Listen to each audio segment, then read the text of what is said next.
Pemirsa, data terakhir Badan Pangan Dunia (FAO) mencatat konsumsi daging rakyat Indonesia baru 12,9 kg per kapita per tahun.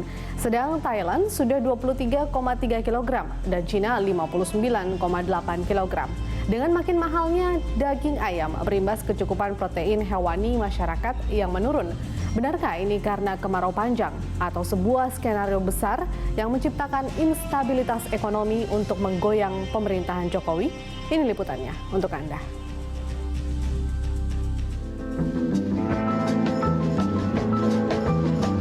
As I walk along, I wonder what went wrong with our love, a love that was so strong.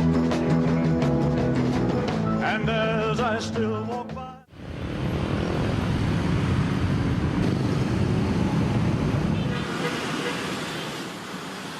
Belum juga hilang keterkejutan masyarakat akibat langkanya daging sapi di beberapa tempat di Indonesia, kini harga daging ayam pun ikut pula meroket di pasaran. Kondisi ini tentu saja makin membuat masyarakat, terutama para ibu rumah tangga, kesulitan memenuhi kebutuhan protein dan gizi bagi anggota keluarga. Mereka tak ubahnya berada dalam situasi sudah jatuh, masih tertimpa tangga pula. Kondisi dilematis bukan hanya dialami masyarakat selaku konsumen, tapi juga dirasakan para pedagang daging ayam di pasar tradisional. Harga tinggi yang dipatok para penyalur membuat para pedagang mau tak mau harus menaikkan harga untuk menutup biaya produksi dan transportasi. Akibatnya, harga yang sampai di tangan konsumen tentu semakin melangit. Di Pasar Cipete, Jakarta Selatan, harga daging ayam potong sudah berada di angka Rp34.000 hingga Rp56.000 per kilogram, dari harga semula yang hanya Rp25.000 per kilogram sebelum Lebaran. Beratnya kondisi ini membuat para pedagang melakukan mogok berjualan daging ayam sejak 16 Agustus karena semakin sepinya pembeli dan menghindari kerugian lebih banyak. Udah 3 hari Pak tadi. 3 hari udah nggak jualan, ayam kosong atau aja mahal gitu. Iya, saya juga kesian juga. Saya juga lihat kesian orang pada nyari ayam, barang yang nggak ada. Ya. Repot banget ya, apalagi kita memang dagang sate ayam ya kan, kalau nggak makan, kalau nggak jualan kita makan dari mana kan begitu. Jadi susah kalau nggak ada daging ayam, daging kambing itu susah banget gitu. Ya, itu kalau kata yang ini kan kalau saya beli kalau bersih gitu dada itu sekarang 56, 53 kan biasanya 42,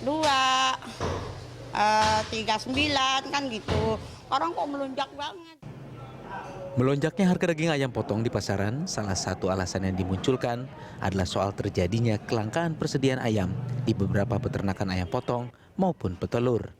Untuk menelusuri hal itu, tim liputan Berita 1, Pramadika Samudra dan juru kamera Amin Subarka mengunjungi beberapa peternak unggas di wilayah Tangerang, Banten dan Jawa Barat.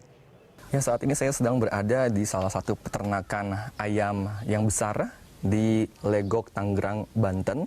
Bisa dilihat di sini sama sekali tidak ada satu ekor ayam pun di dalam kandang ini. Padahal satu kandang ayam ini dapat menampung hingga 6.000 ayam. Dari informasi yang kami dapatkan melalui pihak dari pengelola kandang ayam, memang sejak tanggal 5 Agustus lalu tidak ada ayam atau sudah kehabisan stok ayam. Bisa dilihat di sini juga sisa-sisa pakan ayam masih berserakan, di mana memang saat ini para petugas kandang hanya bertugas untuk membersihkan kandang hingga nantinya akan diisi kembali oleh ayam satu hari atau ayam day old chicken. Namun hingga saat ini mereka belum mendapatkan informasi kapan ayam day old chick tersebut akan segera dikirimkan untuk nantinya dipasok dan dikembangbiakan di sini lalu mulai dipasarkan di kota-kota besar.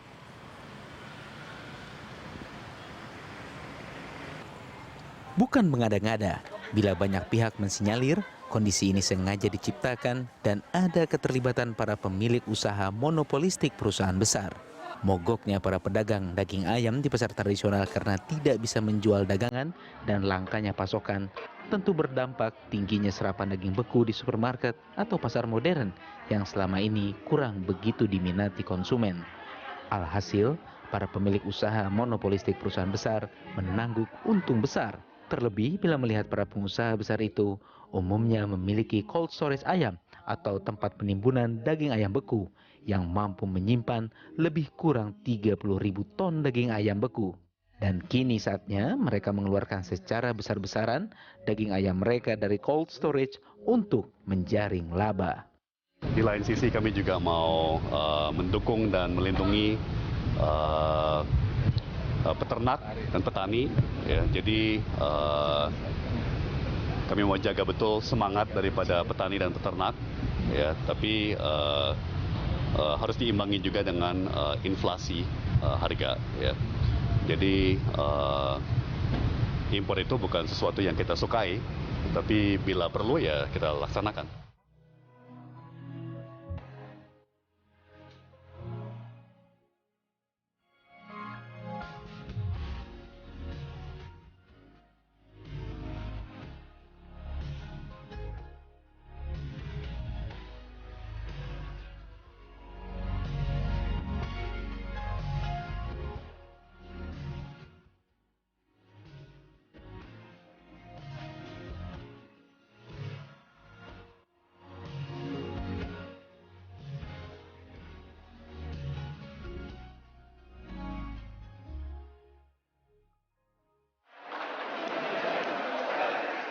Menteri Dalam Negeri Cahyokumolo menduga ada pengusaha yang memainkan harga daging ayam bekerja sama dengan oknum penguasa daerah untuk mengeruk keuntungan berlebih.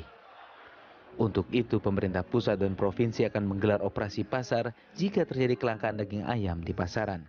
Cahyo menegaskan pemerintah tidak mempermasalahkan para pedagang maupun pengusaha mencari keuntungan sejauh tidak memberatkan masyarakat. Namun dia mengecam perusahaan yang mendikte kebijakan pemerintah karena mendapat angin dari oknum penguasa daerah sehingga bisa mempermainkan harga seenaknya sendiri, membuat harga daging melonjak tinggi seperti yang terlihat di Bandung, Jawa Barat. Di wilayah Bandung, harga daging ayam menyentuh Rp42.000 per kilogram, sedang untuk daging sapi mencapai Rp130.000 per kilogram. Kelangkaan daging, kelangkaan beras sampai mumpung tinggi, harga ayam itu kan ulah oknum, ya oknum pengusaha yang diberikan angin oleh oknum penguasa. Sementara persediaan daging ayam di pasar tradisional Purwakarta, Jawa Barat juga semakin langka, membuat harga terus melonjak tajam. Dalam kurun waktu 2 minggu, kenaikan harga daging ayam sudah terjadi 3 kali dan sampai pada harga Rp40.000. Kondisi ini tentu membuat banyak ibu rumah tangga mengeluh. Kebutuhan sih Pak, Mau nggak mau harus beli gitu ya? mau nggak mau harus beli, soalnya anak-anak juga sukanya Ayam. Terus beli. Dampak kenaikan yang sangat tinggi dari harga daging hanya dalam kurun waktu 2 minggu membuat Apik, salah seorang pedagang di Pasar Rebo, berulang kali mendapat protes dari konsumennya. Selain itu dirinya juga terpaksa mengurangi persediaan daging karena khawatir tidak laku di pasaran. Kurang tahu itu juga dari bandarnya sih. Apa karena stok ayamnya yang ini atau gimana? Nah, kabarnya stokannya lagi kosong. Nggak tahu deh. Terus kalau harganya naik seperti itu, pembeli protes nggak? Banyak sih yang protes. Saya juga bingung ngejualnya. Bukan hanya di wilayah Purwakarta, Bandung, dan Jakarta saja, soal harga daging ayam terus membumbung tinggi juga dialami warga di Solo, Jawa Tengah. Di Pasar Gede Solo sudah menembus harga Rp34.000 per kilogramnya dari harga normal sebelumnya Rp23.000 hingga membuat para pedagang kesulitan menjual daging dan banyak merugi. Pembeli pun banyak yang mengurangi pembelian daging ayam dan hanya membeli 2,5 kilo daging ayam untuk mencukupi kebutuhannya selama 1 bulan. Ya jangan mahal-mahal, kasihan orang kecil. Terus harapannya Ibu gimana? Ya supaya harganya turun. Tapi ini kan mahal sih. Ibu kok masih membeli kenapa Ibu? Ini untuk jatah 1 bulan. Oh, jatah 1 bulan? Iya, 1 bulan. Melihat kelangkaan dan tingginya harga ayam potong maupun petelur memang sedikit janggal. Lihat saja berapa banyak peternak ayam yang tersebar dan mudah dijumpai di setiap pelosok negeri. Di samping itu di seluruh wilayah Indonesia yang selama ini menjadi sentra peternak unggas, juga tidak terdengar adanya wabah penyakit tetelo dan virus flu burung atau avian influenza yang membuat ayam-ayam di peternakan harus dimusnahkan hingga pasokan ayam berkurang drastis. Tapi faktanya daging ayam hilang di pasaran. Sekiranya tersedia pun sudah mencapai angka yang sangat mahal. Pedagang dan pembeli daging ayam berharap pemerintah segera turun tangan mengatasi tingginya harga daging ayam sehingga tidak memberatkan masyarakat luas. Bukan rahasia umum, mafia daging di Indonesia seperti diungkapkan Presiden Joko Widodo memang ada dan begitu terasa, namun sulit pembuktiannya. Jaringan ini saling menutupi dan melakukan aksi tutup mulut seperti yang lazim dipegang teguh kalangan mafia dengan menjunjung tinggi omerta. Melihat fakta-fakta ini, jangan-jangan ada skenario besar yang tengah dirancang secara sistematis oleh kelompok tertentu untuk menggoyang pemerintahan Joko Widodo. Berawal dari kelangkaan daging sapi, munculnya isu beras plastik, kini berlanjut pada tingginya harga daging ayam. Entah komoditi apa lagi selanjutnya yang bakal mengikuti. Tim Liputan, Berita 1.